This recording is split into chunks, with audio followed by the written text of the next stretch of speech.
ఇప్పుడు బీసీల అంశం ప్రధానంగా చర్చనీయాంశంగా మారుతూ ఉంది రాష్ట్రంలో.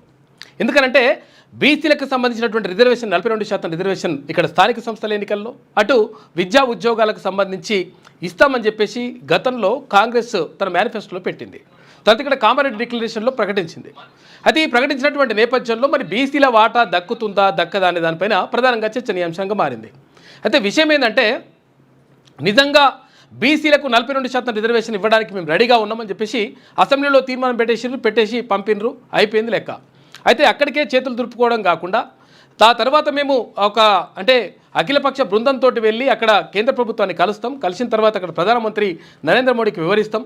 ఈ రకరకాలుగా ఇట్లా చేపట్టడం ద్వారా బీసీలకు దగ్గర చేసేటువంటి ప్రయత్నం చేసుకుంటాం, తర్వాత బీసీలకు 42% రిజర్వేషన్ సాధిస్తామనేటువంటి మాటను రాష్ట్ర ప్రభుత్వం చెప్పింది. అక్కడ ముఖ్యమంత్రి చెప్పిన తర్వాత నిజంగా కూడా మరి బీసీలకు సంబంధించి ఏమన్నా ముందడుగు పడ్డదా అంటే ఎక్కడ కూడా పడ్డట్టుగా కనిపిస్తలేదు. విషయం ఏంటంటే మేము బిల్లు పెట్టేసినాం, చేతులు దులుపుకున్నాం అనేటువంటి కార్యక్రమం తప్ప బీసీలకు ఒరిగింది లేదు అనేటువంటి విషయం పైన ప్రధానంగా రాష్ట్ర వ్యాప్తంగా చర్చ జరుగుతూ ఉంది. అయితే బీసీ సంఘాల్లో కానీ నిన్న బీసీ సంఘాలు ఇక్కడ మొత్తం కూడా క్లియర్గా డిక్లేర్ చేస్తూ ఉన్నాయి.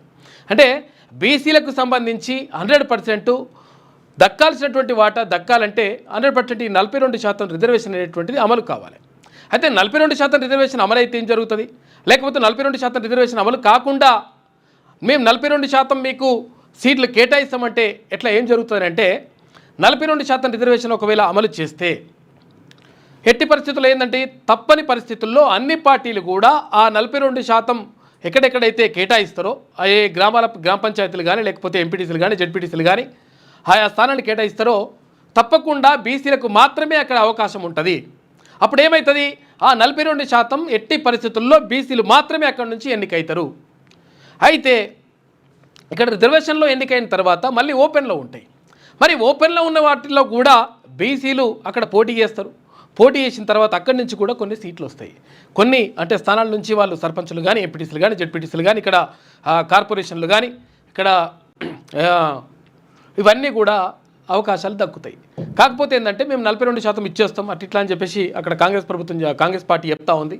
కానీ అదే సరైనటువంటి అంశం కాదు. ఎందుకనంటే 42% మీరు కేటాయిస్తే అక్కడి వరకు మాత్రమే పరిమితం అయిపోతారు బీసీలు. 6వ తరగతి నుండి 10వ తరగతి విద్యార్థులకు గొప్ప అవకాశం. ఏపీ, తెలంగాణ మరియు సిబిఎస్ఈ విద్యార్థులకు ఎలాంటి అడ్మిషన్ ఫీజు లేకుండా సంవత్సరానికి కేవలం 1000 రూపాయలకే ఐఐటీ స్టాండర్డ్స్ తో ఆన్లైన్ ట్యూషన్స్ చెప్పబడును. 15 ఏళ్ల సుదీర్ఘ అనుభవం గల ఫ్యాకల్టీతో క్లాసులు నిర్వహించబడును. ఇప్పుడే ప్లే స్టోర్ నుండి ధర్మవాహిని యాప్ ని డౌన్లోడ్ చేసుకోండి. వివరాలకు సంప్రదించండి 7893051526.